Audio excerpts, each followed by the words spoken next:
बिस्मिल्लाहिर्रहमानिर्रहीम, अस्सलाम वालेकुम। हेलो पाकिस्तान। आपके इल्म में है कि किन वजूहात की बिना पे मैं इतना मसरूफ़ रहा कि कभी ट्रैवलिंग है, कभी अदालत है, कभी वकालत है और कभी मुकाबला है और कभी एक क़यामत है जो टूटी हुई है इस वक्त पाकिस्तान के बच्चों के ऊपर, ख़वातीन के ऊपर, घरों के ऊपर। तो उसमें से वक्त निकालना बड़ा मुश्किल था। लेकिन आज से दो बातें मैं आपसे पहले शेयर करता हूँ। एक तो हमारे बाबर अवान ऑफिशियल पे जो वीडियो टाइम है, प्लीज़ नोट कर लीजिए। और ये जितने दोस्त हैं नए पुराने, ये बाकी आगे भी कन्वे कीजिए कि 7 बजे हम वीडियो अपलोड किया करेंगे रोज़ाना, नंबर 1। और दूसरा ये कि रेगुलरली मैं आपको अब पाकिस्तान की ताज़ा तरीन सूरत हाल के ऊपर बताऊँगा। लेकिन आज मैं आपको एक सुनाना चाहता हूँ। अमेरिका की एक स्टोरी है। अमेरिका में जब ग़ुलामी उरूज पे थी तो उस ज़माने में एक ख़ातून थी, उसका नाम था हैरियट। उसे एक तंजीम बनाई खुफिया। वो लोगों को इस बात पे आमादा करती थी कि तुम आज़ाद हो सकते हो और मैं तुम्हें भागने में यहाँ से अमेरिका की ग़ुलामी या जिसकी ग़ुलामी में होते थे उससे मैं मदद कर सकती हूँ। उसका एक इंटरव्यू किया गया और उससे पूछा गया कि तुम्हारा ये जो ग़ुलामी से आज़ादी तक का लोगों के लिए सफ़र जो तुमने शुरू किया उसमें सबसे मुश्किल काम क्या था?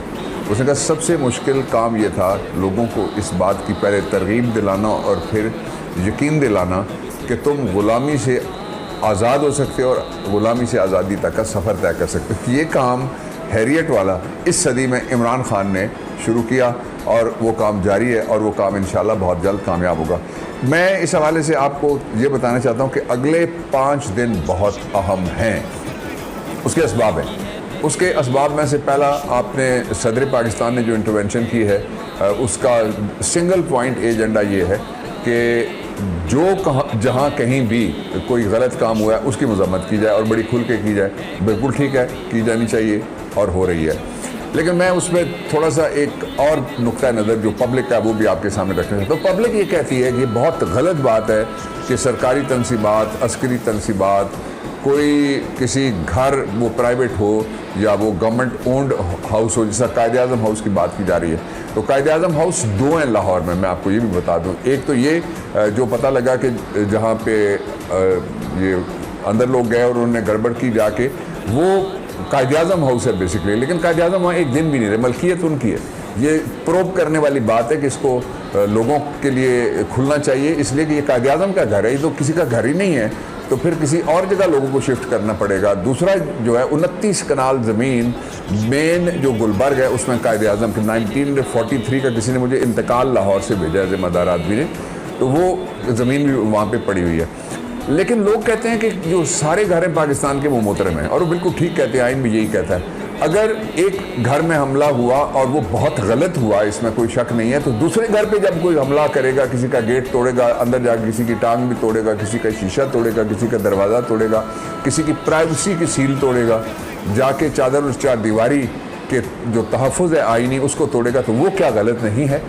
इसलिए ये जो इस वक्त कंट्रोल्ड मीडिया है उसके ऊपर जो कंट्रोल्ड नैरेटिव बनाने की कोशिश की जा रही है वो ये है कि वो सारा कुछ मत देखो जो असल में हुआ, वो देखो जो असल में हम तुम्हें दिखाना चाहते हैं। तो ये भी हैरियट वाला ज़माना आ गया जिसमें लोगों को ये बताया जा रहा है कि या तुम ग़ुलाम बनोगे या नहीं बनोगे ग़ुलाम, तो फिर तुम गद्दार बनोगे। ये बहुत गलत बात है, नंबर 1।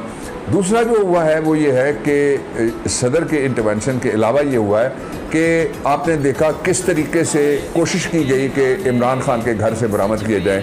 वहाँ से 40 उन्होंने अपने घर में बैठ के गिन लिए कि 40 लोग इस दीवार के पीछे। जब वो वहाँ जाते हैं तो एक ऐसी वो लेके जाते हैं वैन जिसके अंदर 8 लोग जिनके हाथों पे जेल की मोहर लगी हुई है, वो वीडियो आप देख सकते हैं। और वो लोग कहते हैं कि हमें जेल से पकड़ के 3 MPO में पहले बंद किया, अब ये कहते हैं कि हम वो दहशतगर्द हैं जिनकी तलाश में ये निकले हुए थे।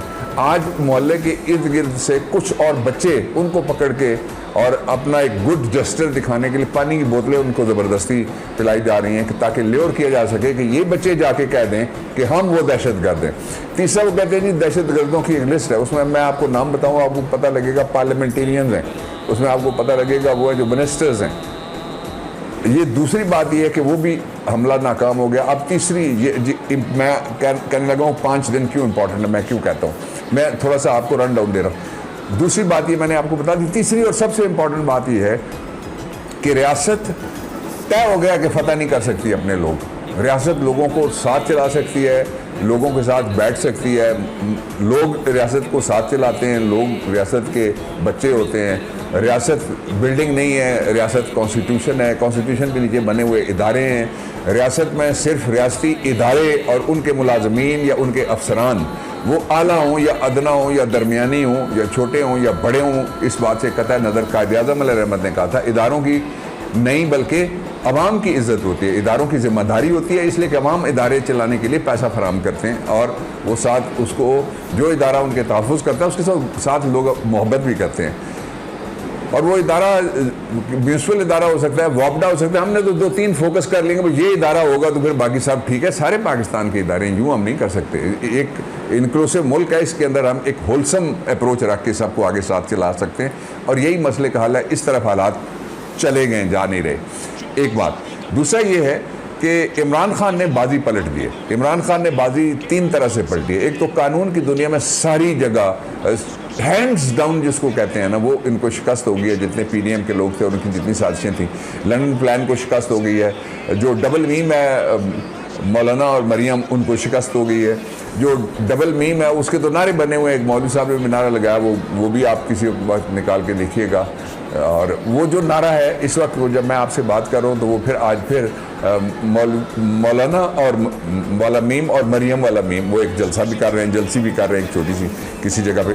तो ये बाजी इस तरह से पलटी है कि इनकलाब आ नहीं रहा, इनकलाब आ चुका है। मैं उसको अपने आँखों से देखता हूँ। आज भी, इस वक्त भी सिर्फ इस्लामाबाद के अंदर जो डिस्ट्रिक्ट कोर्ट्स के हैं वो 300 के करीब वर्कर्स जो हैं वो बंद हैं। उनको शनाख्त पेड के नाम के ऊपर 15-15 दिन के लिए भेजा है। हर रोज़ बिला नागा, आज भी, आज समेत, आज मैं हमारे बड़े दलेर आदमी हैं और वो इन हालात में उन्होंने कहा, कल मेरे पास आए मेरे लॉ ऑफिस में, आज फिर मेरे साथ वो गए। उन्होंने कहा मैं तो अदालत में पेश होना चाहता हूँ, मैं नहीं छुपूंगा। मेजर ताहिर सादिक साहब हैं अटक के, हमारे दोस्त हैं।